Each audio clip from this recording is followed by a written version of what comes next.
Hi, I'm Steve Johnson. I grew up in a small Cristadelfian ecclesia in the Midwestern United States. During my childhood, my parents subscribed to the Bible Missionary magazine, and every month when it arrived in our mailbox, I distinctly remember looking through its pages. Now what sticks with me is the black and white pictures of other Cristadelfians. Usually they were gathered in front of an ecclesial hall in some place with a name that sounded really odd to my adolescent years. I used to wonder what these other Cristadelfians were like. You know, they looked different than me. They spoke languages that I didn't understand. They lived so far away. In my middle age, I've discovered that nowadays, these brothers and sisters don't actually live so far away, and all it takes is visiting them to begin to get an understanding that they live lives in full color, just like I do.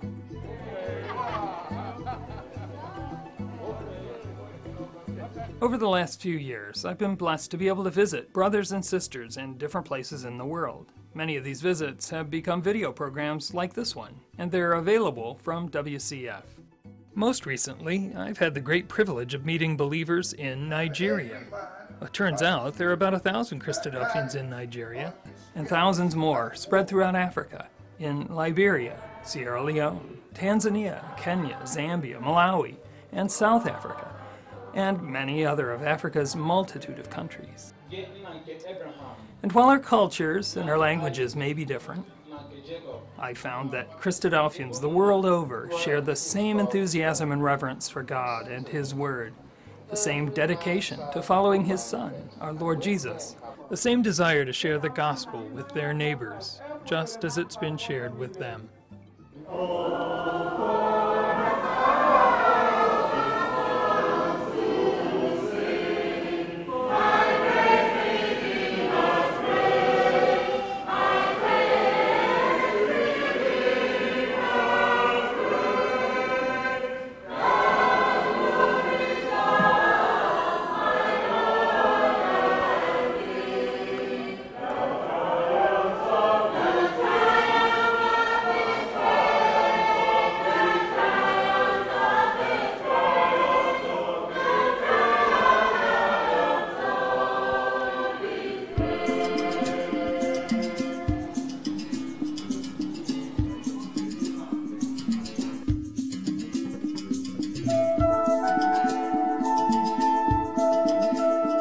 In Africa, the sharing of the gospel began in an organized and energetic way in 1955 when the Cristadelfian Bible Mission was established.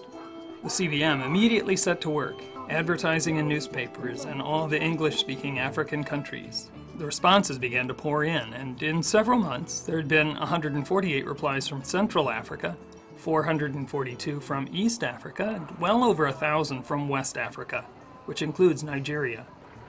Brothers and sisters in England volunteered to administer hundreds of correspondence courses, and in due time there were people ready for baptism.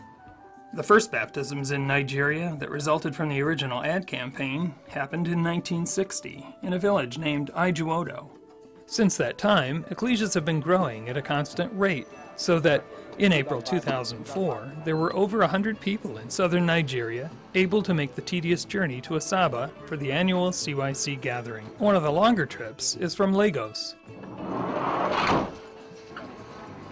A couple of vans have been hired to take people from the Lagos area. No one argues with the sentiment expressed in the name of the bus company. In fact, you find that many Nigerians use their vehicles for self-expression.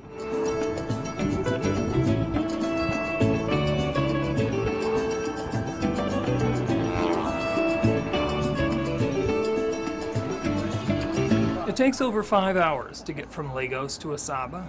One of the reasons is because the Nigerian infrastructure is a wreck. This is representative of the roads wherever you go.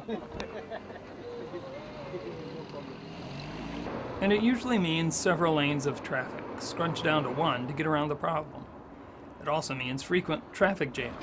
But in Nigeria, that means creating a new lane, which usually just adds to the problem. The brothers and sisters deal with delays as a part of daily life. On a trip like this, they pull out their hymn books and sing. Faith and travel go hand in hand, and travel can't really be described, just experienced.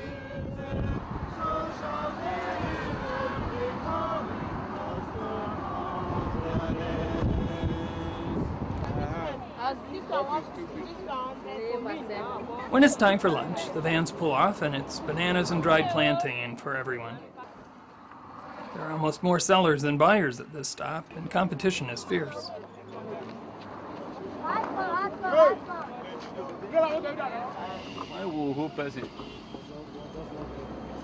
Before long, everybody is back in the vans and headed once again to Asaba and the living water that will be offered at the gathering.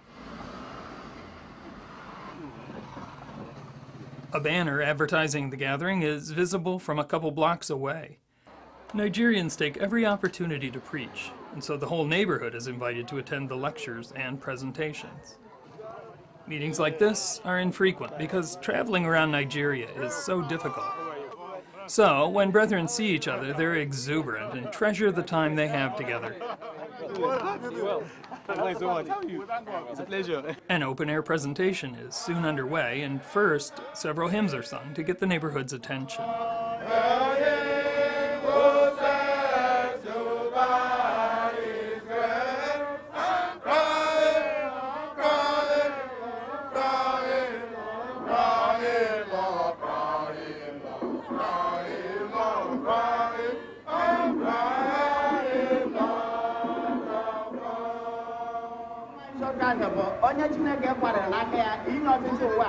Then the preaching begins, in English and one of the 21 major languages spoken in Nigeria. But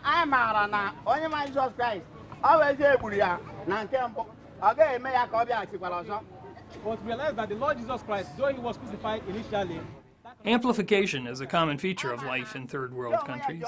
There don't seem to be any rules about invading other people's personal airspace, and so the gospel message echoes off the rooftops and through the courtyards of Asaba. on his ascension to heaven, the angels met his... One thing you quickly notice about Nigeria, it's a religious place. Nigeria rivals Jamaica for most churches per square mile. There is freedom of religion in Nigeria, but the government gives preferential treatment to Islam, particularly in the north. Muslims are dominant in federal and military leadership, and incidents of Muslim persecution of Christians goes largely unnoticed. The annual CYC gathering is held in a rented facility. This year, it's a school in Asaba. After climbing some of the strangest and possibly most dangerous stairs you'll ever see, you reach the third floor. There you find about 190 Nigerians, along with few Englishmen. They've come together for 2 days of lectures, games, debates, skits, singing, and great fellowship.